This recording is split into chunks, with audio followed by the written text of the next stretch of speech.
শুরুতেই হেডলাইন্স। সব মহিলা তৃণমূলকে ভোট দেননি, লক্ষ্মীর ভান্ডার আটকাতে পুলিশ ভেরিফিকেশনের দাবি উদয়নের। জমি দখলে টাকায় 87 লক্ষের সোনা গাড়ি কেনে শাহজাহান, চার্জশিটে দাবি ইডির। কারো হাতে লাল গোলাপ, কারো হাতে মিষ্টি, বিরতির আগে ডায়মন্ড হারবারে অভিষেক। রাজভবনে আসতে পারবেন না পুলিশ মন্ত্রী, এবার পাল্টা চাপ বোসের।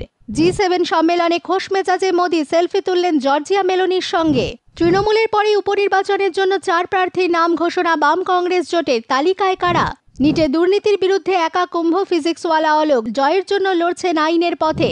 ভাসবে পাহাড়, চরম সতর্কবার্তা, স্বস্তির বৃষ্টি দক্ষিণের 6 জেলাতেও। বড় আপডেট আবহাওয়া অফিসের। এখন শুনবেন বিস্তারিত খবর। লক্ষ্মীর ভান্ডার প্রকল্পে এবার পুলিশ ভেরিফিকেশনের দাবি তুললেন উত্তরবঙ্গ উন্নয়ন মন্ত্রী উদয়ন গুহ। গতকাল শুক্রবার কোচবিহার 1B ব্লক তৃণমূল কংগ্রেসের উদ্যোগে দেওয়ানহাটে নবনির্বাচিত সাংসদ জগদীশ চন্দ্র বর্মা বসুনিয়ার সংবর্ধনার সভায় বক্তব্য রাখতে গিয়ে উদয়ন গুহ এই দাবি তোলেন। সমস্ত মহিলারা তৃণমূলকে ভোট না দেওয়ার আফসোস থেকেই তার এই অবস্থান, আর জানিয়ে ইতিমধ্যে জোর বিতর্ক শুরু হয়েছে। এর পাশাপাশি আবাস যোজনার তালিকাও নতুন করে তৈরির হুঁশিয়ারি দেন তিনি। এদিনের সংবর্ধনা সভায় প্রাক্তন উত্তরবঙ্গ উন্নয়ন মন্ত্রী রবীন্দ্রনাথ ঘোষও সেই কথাই বলেন, কিন্তু তারপরে বক্তব্য রাখতে উঠে উদয়নের গলায় শোনা যায় ভিন্ন সুর। তিনি বলেন, লক্ষ্মীর ভান্ডার পাওয়া সব মহিলারা আমাদের ভোট দেননি, সেটা তাদের ব্যাপার, নাও দিতে পারেন। তারপরেই তার সংযোজন, কত বেকার যুবক চাকরিতে সিলেক্ট হন, কিন্তু পরে পুলিশ ভেরিফিকেশনে চাকরি আটকে যায়। পুলিশ ভেরিফিকেশনে যদি একজনের চাকরি আটকে যায়, তাহলে পুলিশ ভেরিফিকেশনে একজনের লক্ষ্মীর ভান্ডার কেন আটকানো যাবে না? উল্লেখ্য, কিছু এলাকায় ভোটে বিজেপির জেতার পরই তৃণমূলের কিছু নেতা কর্মী সোশ্যাল মিডিয়া সরব হয়েছেন। যারা বিজেপিকে ভোট দিয়েছেন তাদের লক্ষ্মীর ভান্ডার বন্ধ করে দেওয়া হবে, এ নিয়ে রীতিমতো বিতর্কও দেখা দিয়েছে। জমি দখলের টাকায় 87 লক্ষ টাকার সোনা কিনেছিল শেখ শাহজাহান, কিনেছিল 4টি বিলাসবহুল গাড়িও। একই সঙ্গে 4 জনের নামে মোট 1,10 লক্ষ টাকার সম্পত্তি কেনা হয়েছিল শাহজাহানের তরফে। সম্প্রতি সন্দেশখালী শেখ শাহজাহানের বিরুদ্ধে পেশ করা চার্জশিটেই চাঞ্চল্যকর তথ্য তুলে ধরেছে এনফোর্সমেন্ট ডিরেক্টরেট। চার্জশিটে ইডির দাবি, জমি দখলের টাকায় শাহজাহানের সম্পত্তি ও টাকা লেনদেনের পরিমাণ 199 কোটি 76 লক্ষ টাকা। এছাড়াও শাহজাহানের সঙ্গে শিবু হাজরা যে 50 লক্ষ টাকা শাহজাহানকে দিয়েছে, সেই প্রমাণ পেয়েছে ইডি। তার ভিত্তিতে ইডির দাবি, শাহজাহানের সম্পত্তির মূল্য 200 কোটি 26 লক্ষ টাকা। এছাড়াও শাহজাহানের ভাই শেখ আলমগীরের 20 কোটি টাকা, সঙ্গী শিবু হাজরার 10 কোটি টাকা ও অন্য সঙ্গী দিদার বক্সের 7 কোটি 79 লক্ষ টাকার সম্পত্তির হদিশ পেয়েছেন ইডির গোয়েন্দারা। অভিযোগ, জমি দখল করে এই টাকা আয়ের জন্য শাহজাহান, আলমগীর, শিবু হাজরা বেআইনি অস্ত্র দিয়ে খুন এবং খুনের চেষ্টা করেছে। শাহজাহান নিজের প্রভাবকে কাজে লাগিয়ে জেলা পুলিশের কাছে হওয়া একাধিক মামলা থেকে নিজের ও তার ভাই এবং সঙ্গীদের নাম ডিলিট করেছে বা মুছে ফেলেছে। জেলা ও পঞ্চায়েত স্তরে বিভিন্ন পদে শাহজাহান নিজের পছন্দ মতো লোকেদের বসায়, সেই কারণে নিজের প্রভাব খাটাতো সে। ইডির দাবি, তনুশ্রী, জয়ন্তী, চন্দ্রদীপ সহ 4 জনের নামে একটি বেসরকারি ব্যাংকে 4টি অ্যাকাউন্টের সন্ধান মেলে। এই ব্যক্তি ও মহিলারা শাহজাহানের ঘনিষ্ঠ। ওই 4টি অ্যাকাউন্টের মধ্যে 2টি থেকে 35 লক্ষ টাকা করে 70 লক্ষ টাকা ও বাকি 2টি থেকে 20 লক্ষ টাকা করে 40 লক্ষ টাকার লেনদেন হয়েছে। মোট 1,10 লক্ষ টাকা খরচ করে এই 4 জনের নামে শাহজাহান সম্পত্তি কেনে বলে অভিযোগ। প্রিয় দর্শক, আমাদের এই চ্যানেলে নতুন হয়ে থাকলে দয়া করে চ্যানেলটি সাবস্ক্রাইব করবেন। 90.5% মানুষ এখনও আমাদের চ্যানেলটি সাবস্ক্রাইব করেননি এবং পাশে থাকা বেল আইকনটি ক্লিক করে রাখবেন পরবর্তী খবরগুলো সবার প্রথমে দেখার জন্য। রেকর্ড ভোটে ডায়মন্ড হারবার লোকসভা জেতার পরে দলের দায়িত্বপ্রাপ্ত নেতা, এলাকার কর্মী ও লোকসভার অন্তর্গত বিধানসভার বিধায়কদের সঙ্গে আনুষ্ঠানিকভাবে শুভেচ্ছা বিনিময় করলেন অভিষেক বন্দ্যোপাধ্যায়। প্রায় 3 ঘন্টারও বেশি সময় এলাকার নেতা কর্মীদের সঙ্গে হালকা মেজাজে সৌজন্য বিনিময় করলেন তৃণমূলের সর্বভারতীয় সাধারণ সম্পাদক অভিষেক বন্দ্যোপাধ্যায়। ডায়মন্ড হারবারে অভিষেকের আমতলার দলীয় কার্যালয়ে প্রচুর মানুষ অভিষেকের সঙ্গে সাক্ষাৎ করেন শুক্রবার। কারো হাতে লাল গোলাপ, কেউ বা আনলেন মিষ্টির প্যাকেট অথবা অভিষেক বন্দ্যোপাধ্যায় প্রচারকালীন নানা মুহূর্তের ছবি। শওকত মোল্লা জানান, অভিষেক বন্দ্যোপাধ্যায় দলীয় কর্মী নেতাদের উদ্দেশ্যে এদিন বলেন, সকলকে আগামী দিনে আরো নম্র হতে হবে, আরো বেশি করে মানুষের কাছে পৌঁছতে হবে। মানুষ তাদের জনমত জানিয়েছেন, বিপুল সংখ্যক মানুষ তৃণমূল কংগ্রেসকে পছন্দ করেছেন, তাদের চাহিদা মেটানো তাই দলের নৈতিক দায়িত্বের মধ্যে পড়ে। তাই আগামী দিনে প্রচার পর্বে দেওয়া যাবতীয় প্রতিশ্রুতি পালনে সচেষ্ট হতে হবে। ইতিমধ্যেই দিন দুয়েক আগে অভিষেক বন্দ্যোপাধ্যায় তার এক্স হ্যান্ডেলে পোস্ট করে জানিয়েছেন চিকিৎসার জন্য সাময়িক বিরতি নিতে চলেছেন তিনি। তাই সেই বিরতির আগেই নিজে এসে নিজের লোকসভা কেন্দ্রে মানুষজনের প্রতি কৃতজ্ঞতা ও সৌজন্য জানাতে ভুললেন না অভিষেক। লোকসভা ভোটে ডায়মন্ড হারবারে একাধিক জায়গায় রোড শো ও জনসভা করেছেন অভিষেক। শুধু তাই নয়, এই আমতলা দলীয় অফিসে বসে টানা 4 দিন বিধানসভা ধরে ধরে সাংগঠনিক বৈঠকও করতে দেখা গিয়েছিল তৃণমূলের সেকেন্ড ইন কমান্ডকে। ডায়মন্ড হারবার থেকে 4 লক্ষ ভোটের টার্গেট বেঁধে দিয়েছিলেন অভিষেক। যদিও ফল প্রকাশিত হতে দেখা গিয়েছিল সব রেকর্ড বেয়ে টার্গেট ছুঁয়ে গিয়েছিল 7 লক্ষে। স্বভাবতই খুশি অভিষেক। এই দিন সেই খুশির ঝলকই বারবার দেখা গেল অভিষেকের চোখে মুখে।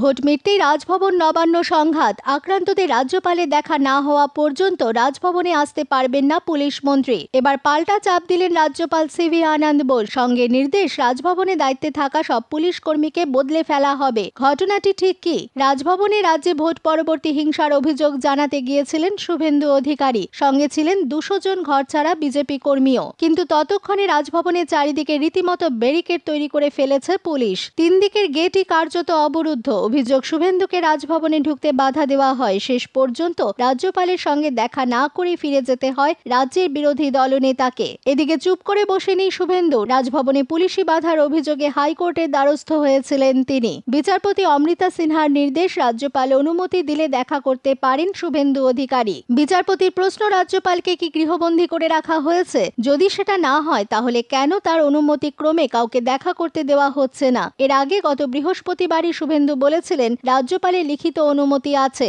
144 ধারার নামে আটকানো যায় না। আমরা মিছিল করে যাইনি, সবাই গাড়িতে ছিল। 19 জুন রাজভবনের সামনে ধর্নায় বসতে চেয়ে কলকাতা পুলিশ কমিশনার বিনীত গোয়েলকে চিঠি দিয়েছেন তিনি। প্রিয় দর্শক, আমরা এই ভিডিওটিতে 3000 লাইক এবং 2000 সাবস্ক্রাইব টার্গেট রেখেছি। দয়া করে ভিডিওটিতে একটি লাইক এবং চ্যানেলটি অবশ্যই সাবস্ক্রাইব করবেন। ইতালিতে অনুষ্ঠিত G7 সম্মেলনে যোগ দিয়েছেন ভারতের প্রধানমন্ত্রী নরেন্দ্র মোদী। ইতালির প্রধানমন্ত্রী জর্জিয়া মেলোনির আমন্ত্রণে G7 সম্মেলনে যোগ দিতে স্থানীয় সময় গত বৃহস্পতিবার গভীর রাতে সেখানে পৌঁছন মোদী। ইতালির প্রধানমন্ত্রীর সঙ্গে ভারতের প্রধানমন্ত্রীর সখ্যতা সর্বজন বিদিত। এর আগেও COP28 সামিটের ফাঁকে নরেন্দ্র মোদীর সঙ্গে সেলফি তুলেছিলেন জর্জিয়া মেলোনি। সেই ছবি সোশ্যাল মিডিয়ায় পোস্ট করেন তিনি। এবারও তার অন্যথা হলো না। ক্যামেরায় ধরা পড়ল দুই প্রধানমন্ত্রীর সৌহার্দ্য। প্রসঙ্গত, তৃতীয়বারের জন্য প্রধানমন্ত্রী পদে শপথ নিয়ে ইতালি গিয়েছেন প্রধানমন্ত্রী নরেন্দ্র মোদী। সেখানে পৌঁছে একাধিক রাষ্ট্রনেতাদের সঙ্গে বৈঠক সেরেছেন তিনি। সেখানে সকলের সঙ্গে খোশ মেজাজে ধরা দেন মোদী। মেলোনি যখন মোদীকে অভ্যর্থনা জানিয়েছেন, তখন উভয় নেতা একে অপরকে নমস্তে করে শুভেচ্ছা জানান। কুশল বিনিময়ের সময় সংক্ষিপ্ত কথোপকথনও হয়। লোকসভা ভোটে রেশ কাটতে না কাটতে এবার রাজ্যের 4টি বিধানসভা আসনে উপনির্বাচন। আর 4টি কেন্দ্রের জন্যই সবার প্রথম প্রার্থী ঘোষণা করেছিল তৃণমূল। আগেই মানিকতলা কেন্দ্রের প্রার্থীর নাম ঘোষণা হয়ে গিয়েছিল। আর গতকাল শুক্রবার বাকি 3 কেন্দ্রীয় প্রার্থীদের নাম জানালো তৃণমূল। এর অব্যবহিত পরেই প্রার্থীদের নাম জানিয়ে দিল বাম কংগ্রেস জোট। 4টি কেন্দ্রের জন্যই মানিকতলা বিধানসভা উপনির্বাচনে CPM প্রার্থী রাজীব মজুমদার, বাগদা বিধানসভা উপনির্বাচনে জোট প্রার্থী গৌরাদিত্য বিশ্বাস, তিনি ফরওয়ার্ড ব্লক নেতা। রানাঘাট দক্ষিণ বিধানসভা উপনির্বাচনে জোট প্রার্থী CPM এর অরিন্দম বিশ্বাস, রায়গঞ্জ বিধানসভা উপনির্বাচনে কংগ্রেস প্রার্থী মোহিত সেনগুপ্ত। ইতিমধ্যে 4টি কেন্দ্রের জন্য প্রার্থী ঘোষণা করেছে তৃণমূল। এই 4টি কেন্দ্রের মধ্যে 2টিতে সেকেন্ড চান্স পেয়েছেন লোকসভা ভোটে পরাজিত 2 তৃণমূল প্রার্থী, যারা দুজনেই দলবদল করে বিজেপি ছেড়ে তৃণমূলে যোগ দিয়েছিলেন। রায়গঞ্জ বিধানসভা কেন্দ্রে প্রার্থী করা হয়েছে লোকসভা নির্বাচনে রায়গঞ্জ আসনে তৃণমূলের পরাজিত প্রার্থী কৃষ্ণ কল্যাণীকে। রানাঘাট দক্ষিণে প্রার্থী হয়েছেন রানাঘাট লোকসভা আসনে পরাজিত মুকুটমণি অধিকারী। তিনিও লোকসভা ভোটের আগে দলবদল করে তৃণমূলের পতাকা ধরেন। আগের বিধানসভা নির্বাচনে তিনি বিজেপির টিকিটে জিতে বিধায়ক হয়েছিলেন। মানিকতলা কেন্দ্র থেকে টিকিট পেয়েছেন রাজ্যের প্রাক্তন মন্ত্রী প্রয়াত সাধন পাণ্ডের স্ত্রী সুপ্তি পাণ্ডে। অন্যদিকে বাগদায় মমতা ঠাকুরের মেয়ে মধুপর্ণা ঠাকুরকে প্রার্থী করেছে ঘাসফুল শিবির। ডাক্তারি প্রবেশিকা পরীক্ষা নিট নিয়ে যে বিতর্ক তৈরি হয়েছে তার মোড় ঘুরে গিয়েছে গত বৃহস্পতিবার। নিটে যে পরীক্ষার্থীরা বাড়তি নম্বর পেয়েছিলেন তা বাতিল করে দেওয়া হয়েছে। অন্তত 1563 জনের বাড়তি নম্বর বাতিল হয়ে গিয়েছে নিটে। সুপ্রিম কোর্টে কেন্দ্র জানিয়েছে ওই পরীক্ষার্থীরা চাইলে আবার পরীক্ষা দিতে পারবেন। আগামী 23 জুন সেই পরীক্ষা হবে। নিটের ফল প্রকাশিত হয়েছিল গত 4 জুন লোকসভা ভোটের ফল প্রকাশের দিনেই। ডাক্তারি প্রবেশিকা পরীক্ষার ফল নিয়ে আলোড়ন তৈরি হয়েছিল মুহূর্তে মুহূর্তের মধ্যে, কারণ ৬৭ জন এবারে নিটে প্রথম স্থানে রয়েছেন। এই ৬৭ জনই পেয়েছেন ১০০% নম্বর। ৭২০-র মধ্যে ৭২০ নম্বরই তাদের ঝুলিতে গিয়েছে। ১ নম্বরও কাটা যায়নি, যা অতীতে কখনো হয়নি। এর আগে সর্বোচ্চ ৪ জন সর্বোচ্চ নম্বর নিয়ে প্রথম হতে পেরেছিলেন নিটে। নিটের এই ফলাফল দেখে অনেকেই প্রশ্ন তুলেছিলেন পরীক্ষায় কারিচুপির সম্ভাবনা নিয়ে। যদি তর্কের খাতিরে ৬৭ জনের অপ্রত্যাশিত ফলের কথা মেনে নেওয়া যায়, তারপরেও প্রশ্ন থেকে যায় দ্বিতীয় বা তৃতীয় স্থানাধিকারীদের নম্বর নিয়ে। দেখা গিয়েছে দ্বিতীয় বা তৃতীয় স্থানাধিকারীরা যে নম্বর পেয়েছেন তা সাধারণ হিসাবের বাইরে। নিটের নম্বর দেওয়ার নিয়ম অনুযায়ী তা পাওয়ার কথা নয়। এরপরই নিটের ফলাফল নিয়ে প্রশ্ন তুলে সুপ্রিম কোর্টে মামলা হয়। গত বৃহস্পতিবার সুপ্রিম কোর্টে এই মামলার অগ্রগতি এবং কেন্দ্রের বাড়তি নম্বর বাতিলের সিদ্ধান্তকে মামলাকারীর এক প্রকারের জয় বলাই যায়। শীর্ষ আদালতে নিটের এই আলোড়নে নৈপথ্যে রয়েছেন এক ফিজিক্সওয়ালা, যার উদ্যোগে মামলার জল গড়ালো সুপ্রিম কোর্ট পর্যন্ত। আসছে আবহাওয়ার খবরে।